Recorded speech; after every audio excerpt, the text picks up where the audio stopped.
Grandude's Green Submarine, written by Paul McCartney, illustrated by Catherine Durst. Grandude's Green Submarine. Grandude's Green Submarine, written by Paul McCartney, illustrated by Catherine Durst.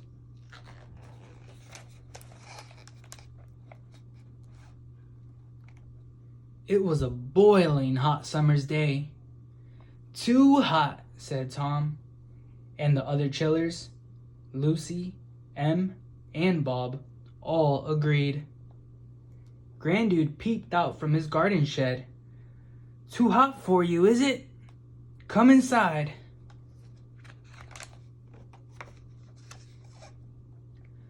"Welcome to my top secret invention shed," said Grandude. It was as cool as an iced drink or an ice rink, full of unusual cooling devices and all sorts of other mysterious creations too.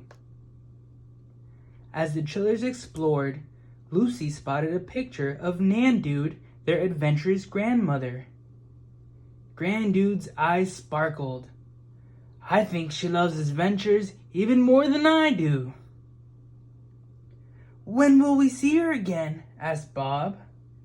"Perhaps we can go on an adventure to find her," said Em.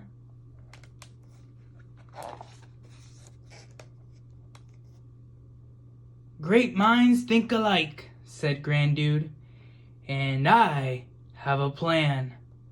Follow me." Grandude led the children down a secret passageway until they reached a locked door. "This is my favorite invention yet," Grandude said, opening the door to reveal a bright green submarine. "What a beauty," said Grandude. As they all climbed aboard, Grandude took out his golden magic compass from his trouser pocket. "We'll need a bit of magic to get started. This is no ordinary sub, you know."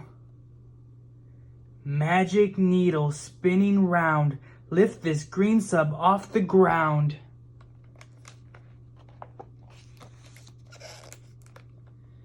With a zing, bang, sizzle, the green submarine jerked and jolted, then sprang up in the air and shot through the roof of the shed. The chillers laughed and cheered as they zoomed up into the clouds. "We're swimming through the sky," said Em. "I think I know who might be able to help us find Nandude," said Grandude as they flew along, singing songs and watching the world far below.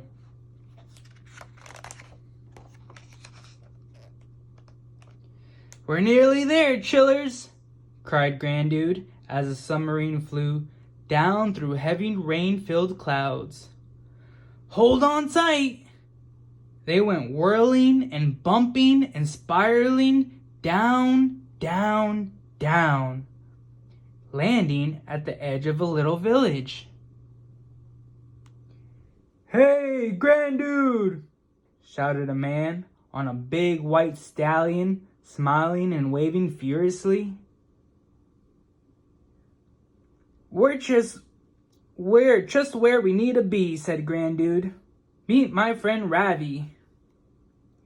"And you're just in time for the parade," said Ravi.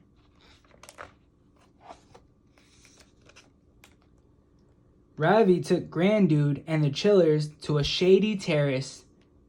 It was the perfect spot to watch the parade while Grandude and Ravi told stories about Nandude's adventures. "Nandude taught me this tune," said Ravi, strumming his sitar. "And if you want to find her, just follow the notes and watch how it makes the animals sing and dance." But as they listened, another sound started. Drip, drop, plip, plop. The rain had come. no, said Bob. The storm has found us.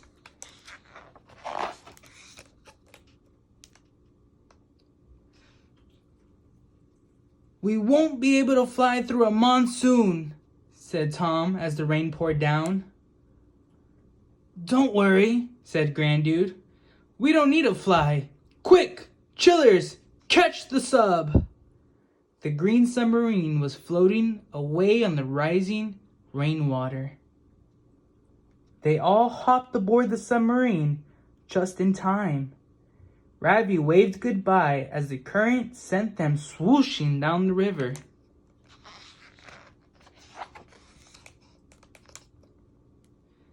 Where is the river taking us, Grandude? Asked Lucy.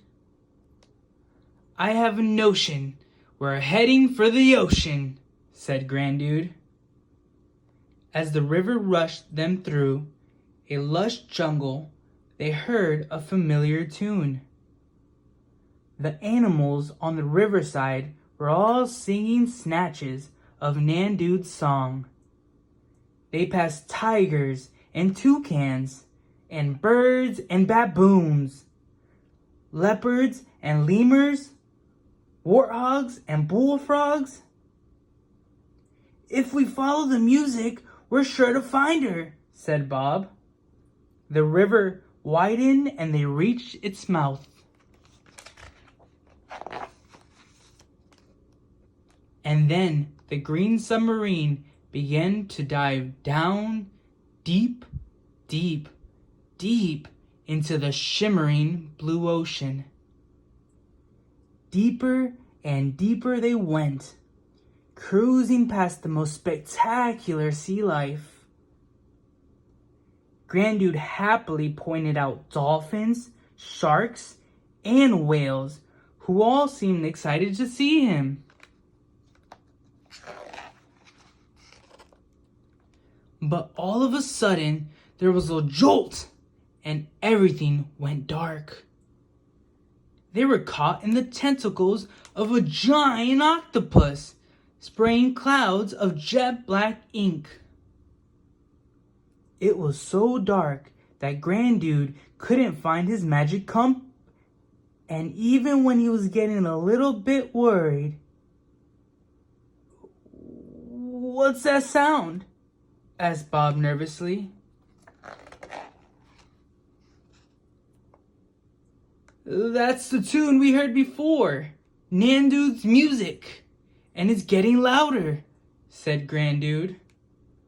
Louder and brighter. Each note lit up the sea in a magical light show. It was Nandude. Her huge underwater ship was sailing towards them. As the ship approached, the octopus began to dance, and as it danced, it let go of the green submarine. Grandude and the chillers were free. Other sea creatures joined the octopus wild dance. And meanwhile, a trail of magical music from Nandude's ship scooped up the green submarine and carried it out the sea and into the sky. They sailed through the air, over sea and land, all the way back to Grandude's garden. One of the accordion ship's windows creaked open. Hey, Nandude! Grandude and the chillers waved as Nandude climbed down from the ship. Nandude to the rescue, she said with a wink, giving them all a big hug. Goodness me, you've all grown up so much, Nandude sounded, a bit worried. I must have been away far longer than I thought.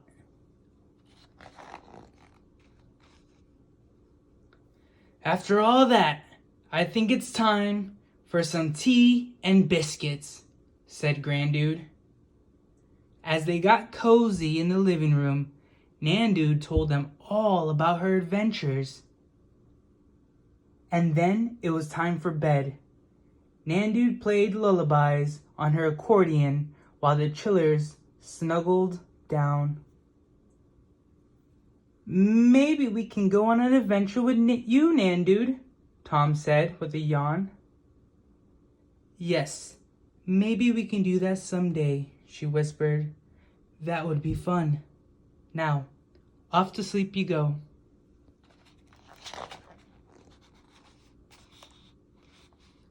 Nandude and Grandude kissed the chillers goodnight, and pretty soon they were fast asleep. Nandude turned and smiled at Grandude, but he was asleep too. Sleep tight, chillers. Sleep tight, Grandude.